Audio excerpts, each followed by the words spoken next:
बिस्मिल्लाहिर्रहमानिर्रहीम। अस्सलाम वालेकुम स्टूडेंट, कैसे हैं आप सब? ठीक है, उम्मीद करता हूँ ठीक होंगे। तो फर्स्ट ईयर आज हमने आगे पढ़ना चैप्टर 5 को स्टार्ट किया हुआ है। As you all know, last हमने क्या पढ़ा था? Movement of inertia, law of conservation of angular momentum पढ़ा था। ठीक है बच्चे, अगर आपने वो प्रीवियस टॉपिक समझने तो मेरी डिस्क्रिप्शन में लिंक है 11th class physics topic wise play list का, वहाँ से आप उसको स्टडी कर सकते हैं। नहीं तो फिर आप मेरे यूट्यूब चैनल पे जाकर play list 11th class physics topic wise वहाँ से उसको स्टडी कर सकते हैं। ठीक है ना बच्चों? हाँ जी। और अगर अभी तक आपने चैनल को सब्सक्राइब नहीं किया तो जल्दी से सब्सक्राइब कर दें और बेल आइकन को प्रेस कर दें ताकि आने वाले लेटेस्ट लेक्चर आप तक टाइमली पहुंच सके। ठीक है बच्चों? हाँ जी। आज का टॉपिक को सबसे पहले ना आपको याद होगा 9th क्लास में ना आपने काइनेटिक एनर्जी पढ़ी थी। ठीक है ना बच्चों? काइनेटिक एनर्जी आपने टू टाइप्स है। एक है हमारे पास translational kinetic energy, translational kinetic energy, और एक होती है बच्चों हमारे पास रोटेशनल काइनेटिक एनर्जी। ठीक है ना बच्चों? हाँ जी, रोटेशनल काइनेटिक एनर्जी। अब दोनों के फार्मूलाज अलग अलग हम ड्राइव कर लेंगे। तो वैसे तो आपके टॉपिक है रोटेशनल काइनेटिक एनर्जी, लेकिन मैं आपको साथ ट्रांसलेशन भी बता रहा हूँ ताकि आपको पता हो। अब ट्रांसलेशन और रोटेशन में बहुत आसान सा फर्क है, क्योंकि यहाँ हम पढ़ रहे हैं ट्रांसलेटरी मोशन की डेफिनेशन और सॉरी रोटेशनल की। ठीक है ना? ट्रांसलेटरी मोशन आपने ना 9th क्लास में पढ़ी थी चैप्टर 2 फिजिक्स में। ठीक है ना? उसमें आपने पढ़ा था कि motion of an object in a line without any rotation. Rotation के बगैर जो मोशन है वो ट्रांसलेशन है, जिसकी आपने 3 टाइप्स पढ़ी थी, लीनियर, सर्कुलर, रैंडम। और अगर वो ऑब्जेक्ट मूव करता है रोटेशन में, स्पिन करता है, तो वो रोटेशनल मोशन। तो दो तरह की काइनेटिक एनर्जी, एक रोटेशनल है और एक बच्चों ट्रांसलेशनल है। ठीक है ना? याद रखिएगा इस बात को। तो देखें, ट्रांसलेशनल काइनेटिक एनर्जी हमारी है without rotation, motion of an object without any rotation is called translational kinetic energy। और जिसमें रोटेशन करेगा, ऑब्जेक्ट स्पिन करेगा अबाउट इट एक्सिस, वो उसकी किनेटिक एनर्जी क्या कहलाएगी? Rotational kinetic energy. ठीक है बच्चों? हाँ, तो ये दोनों की डेफिनेशन है, आपको आनी चाहिए। ठीक है? हाँ, the motion of an object in a line without any rotation. क्या मैंने बताई कि motion of an object in a line without any rotation, वो मोशन क्या कहलाएगी? ट्रांसलेटरी। ठीक है ना बच्चों? हाँ, ये फर्स्ट वाले की डेफिनेशन है। और सेकंड वाले की डेफिनेशन हमारी क्या है बच्चों?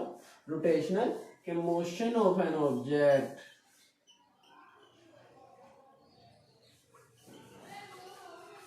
about its axis।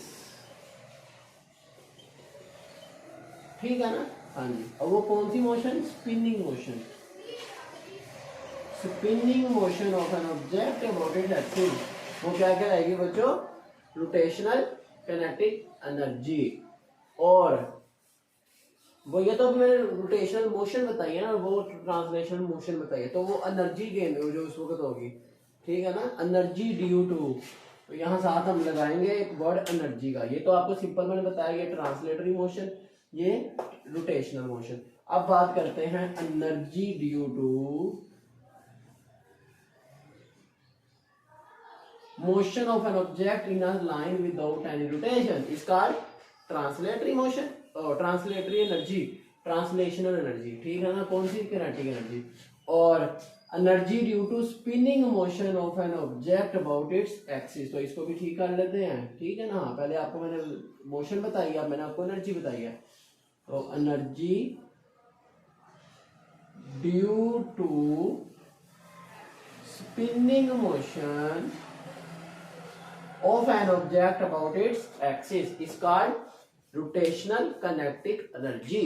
और सिंपल एक लाइन में विदाउट एनी रोटेशन होगी वो ट्रांसलेशनल काइनेटिक एनर्जी। अगर आपको याद हो तो इसका एक फार्मूला था बच्चों, मैथमेटिकल था।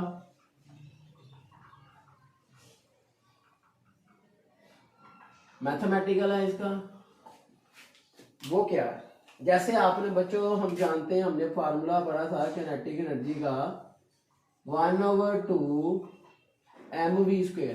ठीक है ना बच्चों? हाँ, तो फिर अब इसकी अगर मैं साथ डायग्राम बनाऊंगा आपको, ये देखिए कि ये एक आपके पास एक ऑब्जेक्ट है।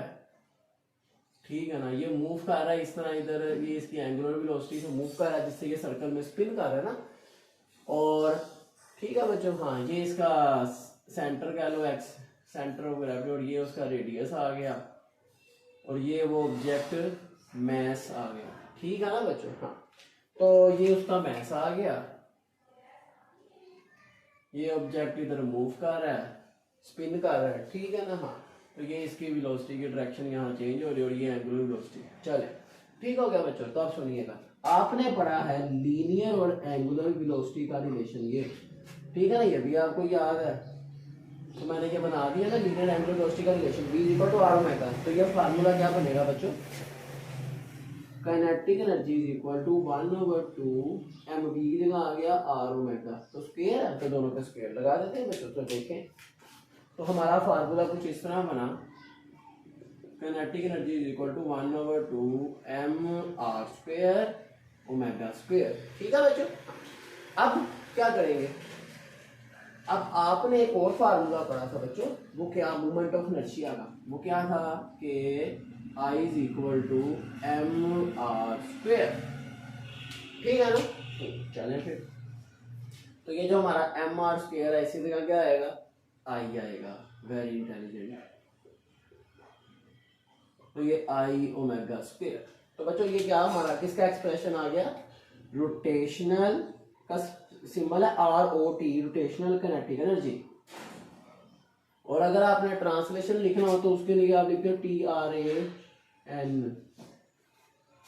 भी लिखते हैं, ट्रांसलेशनल काइनेटिक एनर्जी। ओके बच्चों, हाँ, उम्मीद है आपको समझ आ गई होगी, ठीक है बच्चों। हाँ जी, चले, ये था हमारा आज का टॉपिक, रोटेशनल काइनेटिक एनर्जी, और ट्रांसलेशन भी आपको मैंने बता दी, ठीक है। हाँ, तो नेक्स्ट हमने इसका प्रूफ करना है, और अगर आपको कोई क्वेश्चन हो आप कमेंट सेक्शन में पूछ सकते हैं, ठीक है बच्चों। हाँ जी, चलें, अगर अभी तक आपने चैनल को सब्सक्राइब नहीं किया तो जल्दी से सब्सक्राइब कर दें, ठीक है। हाँ जी, और बेल आइकन को भी प्रेस कर दें।